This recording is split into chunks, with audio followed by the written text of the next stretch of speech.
Well, hello everyone. Welcome to this second and final part of this news bulletin for August 2nd, 2010. This first article is titled Mullen says U.S. has Iran strike plan, just in case. It says the U.S. military has a plan to attack Iran, the chairman of the Joint Chief of Staff said Sunday, although he thinks a military strike is probably a bad idea. Not long after Admiral Mike Mullins aired on a Sunday talk show, the deputy chief of Iran's Revolutionary Guard was quoted as saying there will be a strong Iranian response should the U.S. take military action against this country, which I covered in recent videos, along with the recent sanctions that were put on or placed on Iran. I believe they were EU sanctions. There's been UN sanctions, and then there's been U.S. sanctions, all within the past 6 months. 6 months to a year. I'm sorry.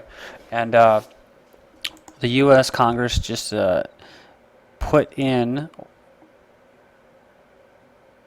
or proposed, the Republican side, basically legislation giving Israel the green light to attack Iran. Finishing up on this article, quote, I think the military options have been on the table and remain on the table, Mullen said on Meet the Press on NBC, quote, it's one of the options that the president has. Again, I hope we don't get to that, but it is an important option, and it's one that's well understood. This article is from Asia Times Online from August 3rd, 2010, and the Middle East section. It says, turning up the heat on Iran.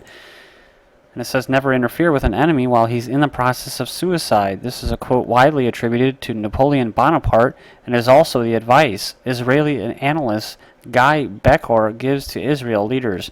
It appears to be more or less the approach of the United States and its allies with respect to Iran at the moment. Whether they have read the situation right and for how long it will work is another matter. In the past few days, the rhetoric has heated up a bit. I don't know about the past few days, the past few weeks. On Sunday, Chairman of the United States Joint Chief of Staff, Mullen became the most recent, perhaps highest-ranking U.S. official to confirm that if planning for striking Iran exists, he stressed that, in an opinion, a strike was a bad idea, but added that the risk of Iran going nuclear was unacceptable and refused to comment which would be worse. So, them being able to defend themselves is unacceptable. And let's not forget that the chief of the CIA, the director of the CIA, is also up there as far as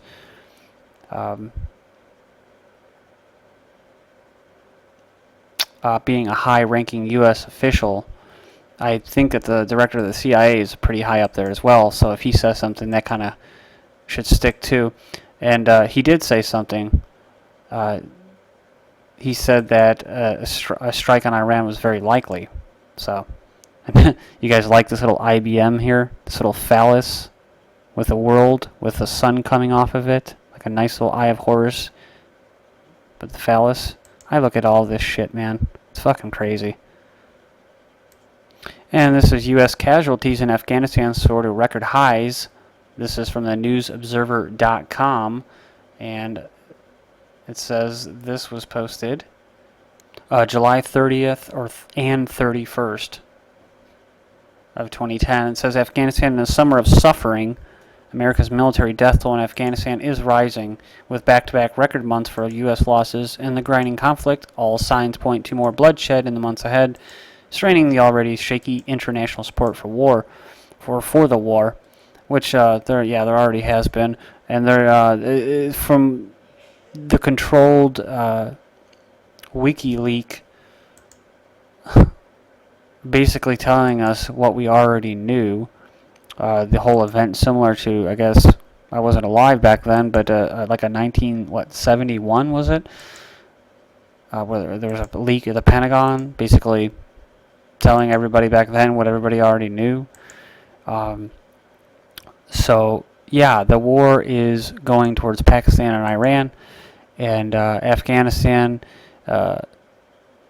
is being used, has been used as a staging ground for going and spreading the empire into and closer to Iran.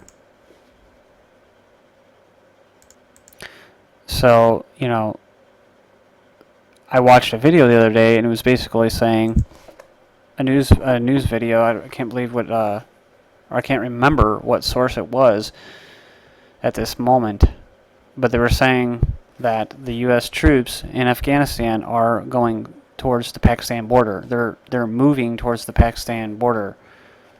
Now I know what it was. It was just basically a video that was going along with the Marines in Pakistan, or no, I'm sorry, the Marines in Afghanistan. And basically, at the end of the video, the news video, they said they had an embedded journalist, and they basically said that they were heading towards Pakistan, pushing all of these militants towards Pakistan, moving towards that direction.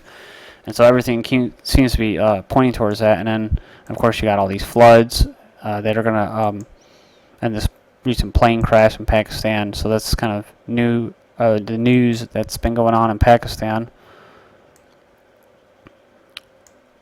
And so I think that the war in Afghanistan may be not winding down, but kind of winding down like Iraq was when they were done doing what they were doing, which was to invade, occupy, and never leave, build up one of the biggest bases in the world, and make a lot of money for the military-industrial complex. So they did that. They moved on to Afghanistan, did the same exact thing, and now they're moving towards Pakistan. And so we still have Lebanon and Syria and Iran and China and Russia. Those are always nations to keep an eye on, especially Central Asia. So, but when the powers that be want you to know something, they'll let you know, and they'll post stuff like this. U.S. casualties in Afghanistan soared to record highs, because they want you to start thinking, oh, we got to get out of Afghanistan, like in Iraq, right? But unfortunately, they will do the same thing that they did in Iraq, right? With Obama, they just move the troops from one country to the next. And just like all the bankers that paid back those TARP funds for the bailout, Obama salutes promised end of U.S. combat in Iraq. Nearing a milestone in the long and divisive Iraq war, President Barack Obama on Monday hailed this month's planned withdrawal of all U.S. combat troops, quote, as promised and on schedule, end quote, as a major success despite deep doubts about Iraq's ability to police and govern their country. As a major success. Wow. I don't know how many people got fucking killed and emigrated out of that country because of us going over there. But did it end the war on terrorism? No. All it did is just radicalize Muslims. That's all it did. And make more people hate us. And then we have this article, flu vaccine push already underway. First batch causes seizures in children. This is from naturalnews.com, July 31st, 2010. As ridiculous as it seems, retailers across the U.S. are already stocking their stores with Christmas goods.